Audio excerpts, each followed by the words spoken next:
bahaya dari politik identitas. Dia katakan ini kalau dosisnya terlalu tinggi, politik pengakuannya terlalu tinggi, politik identitas ini akan membumi hanguskan proses penalaran, mendorong diskriminasi, rentan terhadap praktek kekerasan, dan perpecahan. Anda melihat ada upaya ke sana? Contoh, Andro ini boleh berkualitas, punya integritas, tetapi kalau agamanya berbeda dengan pemilih mayoritas, bisa disuruh Andro jangan dipilih. Nah, demokrasi kita tidak boleh seperti itu.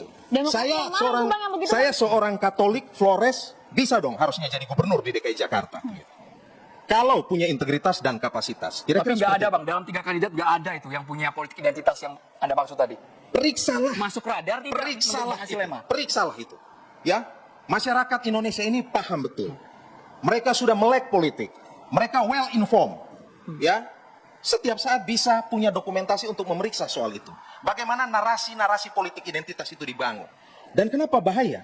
Karena demokrasi Noel yang sudah kita perjuangkan capek dengan darah keringat dan air mata 98 dan hari ini persis ya 23 Mei persis hari ini. Ini jangan sampai kemudian diisi oleh penumpang gelap yang adalah kaum radikal dan intoleran yang ingin mengganti dasar negara Pancasila. Siapa yang ada maksud, Bang? Masyarakat paham, masyarakat mengerti. Saya kira masyarakat mengerti. Masyarakat paham siapa yang dimaksud? Ya saya nggak tahu ya. Jadi terima kasih. Saya ini kan di penjara berkali-kali nih, di zaman Soeharto sama zaman Jokowi. Ya jadi kalau bicara soal pengorbanan untuk demokrasi ya, saya ini udah makan asam garam. Dan saya mengenal Anies Baswedan itu tahun 92.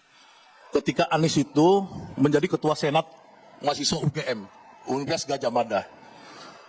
Pertama kampusnya adalah kampus seperti kampus saya dan Sujiwo Tejo, ITB ya. Itu kampusnya bukan kampus Katolik, bukan kampus Kristen dan lain-lain. Jadi udah kampus yang plural. Dan Anies berhasil jadi ketua di antara orang plural di sana. Dan saya di ITB adalah salah satu pimpinan mahasiswa di Student Center. Artinya saya tidak mungkin masuk pada perangkap politik identitas. Jadi saya yakin Anies tidak di situ. Saya nggak tahu beliau mau nembaknya kemana. Yang kedua, soal bokep ya, yang udah diungkap oleh Noel dan adiknya Prabowo, itu justru integritas. Saya nggak persoalkan, Anies nggak pernah mempersoalkan itu, tapi karena udah muncul dalam topik ini, saya beritahu baru-baru ini. Bokep itu apa sih, Bang? Film porno itu, yang senang film porno ini, yang saya tahu baru-baru ini, Perdana Menteri di Swedia mengundurkan diri. Perempuan, gara-gara ketahuan lagi pesta di saat COVID, ya pesta-pesta yang agak dianggap glamor dan sensual. Sebelum itu kita tahu, Bill Clinton di impeachment di Amerika hanya gara-gara isu dia dengan Monica Lewinsky melakukan suatu hubungan oral seks di istana Presiden Amerika. Pak Amerika itu orang paling liberal di dunia ini. Swedia termasuk paling liberal. Tapi biasa aja. Maksud saya orang menilai. Kalau misalkan yang diungkapkan oleh Bung Noel tadi, silakan rakyat menilai. Silakan aja. Rakyat boleh juga punya pemimpin yang senang nonton film bokep. Nggak ada masalah. Tapi embusan itu tidak substansial Bang. Itu hanya cetek, hanya di permukaan saja. Manusia itu bukan preferensi itu dua. Satu preferensi yang menyangkut dengan personality namanya, ya psikologis. Satu yang disebut kinerja tadi. Makanya Anies Baswedan pada saat tanggal 20 dan 21 Mei kemarin pada Hari Kebangkitan Nasional dan Hari Reformasi, dia memancing kepada Ganjar Pranowo dan lainnya itu, mari kita adu gagasan. Jangan cuman kita lomba lari kemudian memposting pencitraan. Maksudnya apa? Maksudnya itu adalah mengajak Pak Ganjar masuk ke politik gagasan. Bukan bilang bokep. Anies nggak ada pernah menyinggung itu. Yang menyinggung itu adiknya Prabowo kan, bukan Anies. Nah, maksud saya itu Anies yang mengajak ini. Kenapa? Karena kan kita udah tahu sekarang bahwa calon di 3. Calon yang didukung oleh Megawati itu adalah Ganjar Pranowo. Calon yang didukung oleh Jokowi itu sekarang udah 99% adalah Prabowo. Jokowi kan PDI Perjuangan juga, Bang. Ya nggak tahu. Pokoknya sekarang itu yang saya tahu dari orang-orang dalam Gerindra itu udah pada di sana semua. Ini pernyataan pribadi. Pribadi, tapi bahwa kita lihat keluarganya Jokowi mempertemukan Prabowo dengan seluruh tim ses relawan Jokowi Gibran, itu kan sudah bukti bahwa Jokowi sudah 99% mendukung Prabowo. Dibantah kemudian oleh PD Perjuangan. Silakan PDI nggak apa-apa. Ini maksudnya ini persepsi publik. Sebentar. Maksudnya Singkat Bang, selesaikan. yang ketiga adalah ya, ini kita sudah melihat ada Ganjar, ada Anies. Ya, Anies ini masih mengalami gangguan-gangguan. Tentunya gangguan-gangguan yang kita udah sama-sama tahu. Enggak, apa itu Bang? Dijabarkan. Ya, satu gangguan dari misalkan Demokrat ini berusaha diambil alih oleh Muldoko. Ya, sampai sekarang masuk ke Mahkamah Agung. Yang kedua, ini kasus Johnny Plate. Johnny Plate ini terus terang aja kalau kita bongkar, hari ini Kompas sudah mengumumkan, udah masuk di kompas.com saya baca tadi, beberapa partai kemungkinan besar terlibat dalam korupsi Johnny Plate ini. Dan Surya Paloh minta dibuka. Ya, itu proyek 2021-2022. Sebelum Anies dicalonkan Nasdem. Mahfud MD menegaskan itu murni proses hukum, Bang Tidak ada Syahdan. politisasi. Iya, itu kan Mahfud MD. Mahfud MD kan selalu begitu, mengungkap tapi nggak jelas. Ya, misalkan Mahfud MD mengungkap 349 triliun korupsi. Tapi siapa yang diperiksa?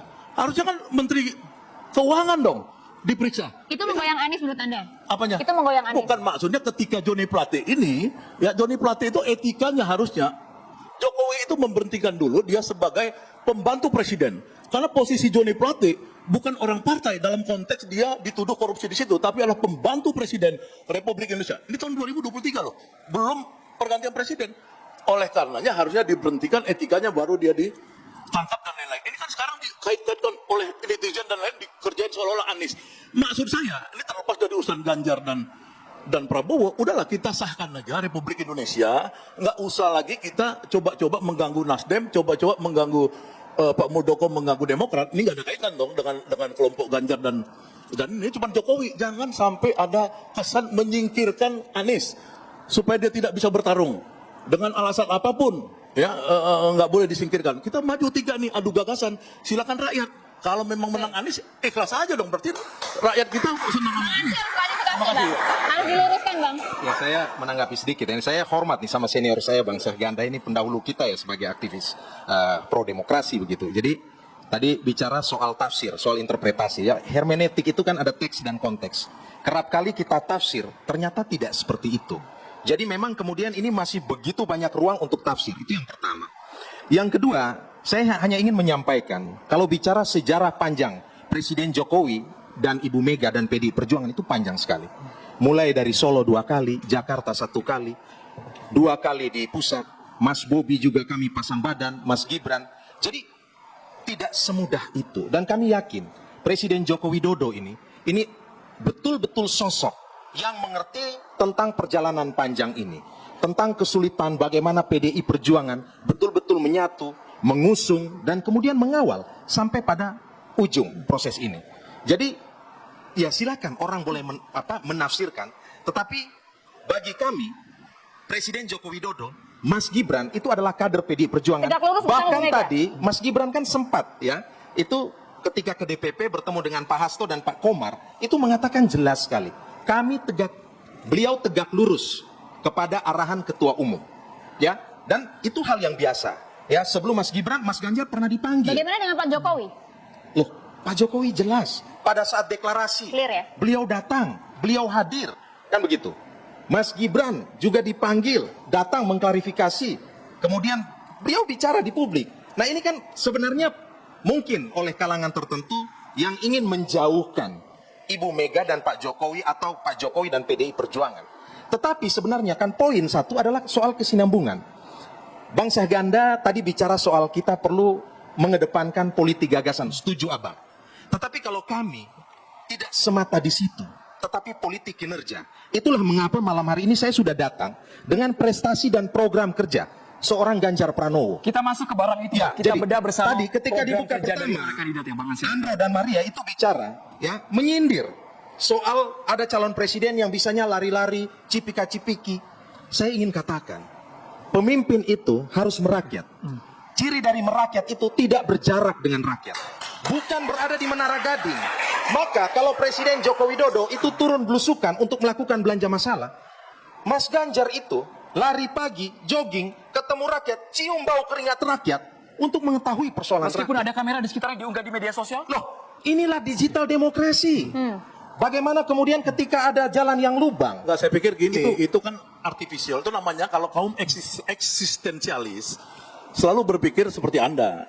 Tapi orang esensialis, dia melihat ya apakah Ganjar itu kebijakannya pro rakyat atau enggak.